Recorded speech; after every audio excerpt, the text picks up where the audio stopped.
It's not enough to be smart anymore. And I'm not just talking about that SMART acronym: specific, measurable, attainable, realistic, and time bound. I'm talking about like really smart, okay? So stocks, mutual funds, assets, returns, and taxes. Let's break it all down.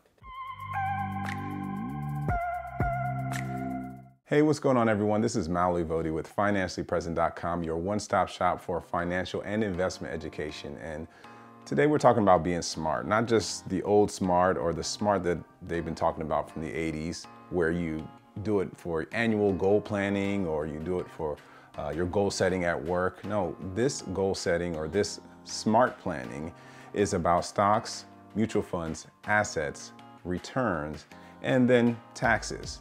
See, I don't just want you to be smart, but I want you and your kids to be smart. So that's why we're gonna break it down in this video.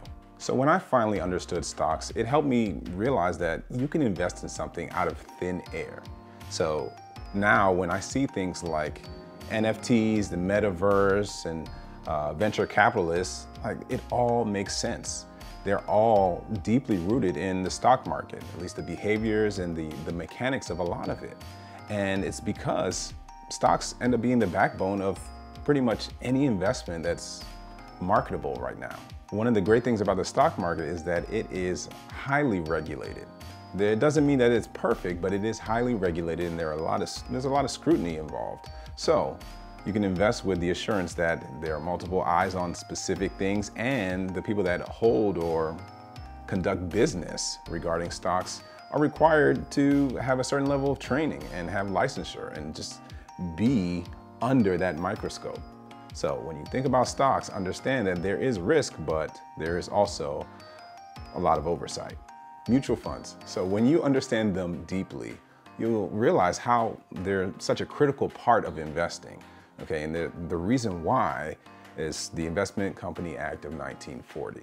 And that's tied to the regulation of mutual funds. But you see how stocks are introduced into that, and it introduces more of how things like syndicates are available and crowdsourcing. All of these have traces of a mutual fund mentality. You have people from different areas that are mutually invested in a specific investment, and they would have more collectively than they do individually.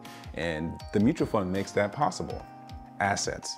So when we're talking about assets, we've already touched on stocks and mutual funds, but think bigger than that. So real estate, businesses, land, intellectual property, all types of materials that are created. People have to mine them, create them, build them. They have to lease them, trade them. Like assets that anything can be done to in that fashion have some value. And you want to have more assets that contribute to those characteristics. Okay? So when you look at assets and understand how they build your net worth, then you'll figure out what assets are better for you. That's the most important thing. I know some people who are more closely tied to real estate than they are with stocks, and that's perfectly fine. Because when you consider an investment that you're comfortable with, you're gonna know how to diversify with them. You're gonna understand how interest rates affect those specific assets. But understanding what assets work best for you and your risk tolerance, that is the goal. Because now you'll be able to build upon that. Understanding what works for you and building upon that. That's what we do with assets. Returns. So when we're looking at returns, this includes the idea of stocks, mutual funds, and assets, whether they're current assets, tangible, intangible, liquid, doesn't matter. Your returns have a role to play in it, because there's a reason why some people prefer to day trade stocks or day trade options, and there's a reason why some people don't. There's a reason why some people prefer mutual funds or treasury bonds or CDs and all types of other investment instruments or other assets. And that's because of the return that's involved. Sometimes the juice isn't worth the squeeze. And of course, there are times where it actually is. Regardless, anytime there is a return, there's going to be risk involved. What risk you're comfortable with, that is always subject to interpretation, and it's specifically subject to you. Taxes. So taxes are the primary way that governments are able to do things through the economy, and it's their main revenue source. You're going to find that from time to time when, presidents change or elected officials change, then something happens to the tax code. And it's important to understand that the tax code benefits business owners, people who own assets, whether it's stocks, mutual funds, real estate, lands, businesses.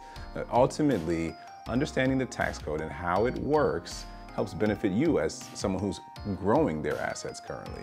Because we know that there are tax breaks for owning vehicles within a business. And we know that it helps when you donate investments at the end of the year. You can write them off. But all of these things are through the tax code. And that's how things are made possible.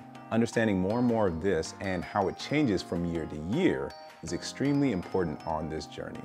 So there you have it. I want you to make sure you're studying at least one specific thing about all of these 5 SMART features, whether it's stocks, mutual funds, assets, returns, or taxes. If you're learning at least one thing about these on a regular basis, you'll be in a much better position to be a smarter investor. If you like this video, I want you to hit that like button, subscribe if you're new to the page, and turn on notifications so that you don't miss out on future content. And until next time, stay present.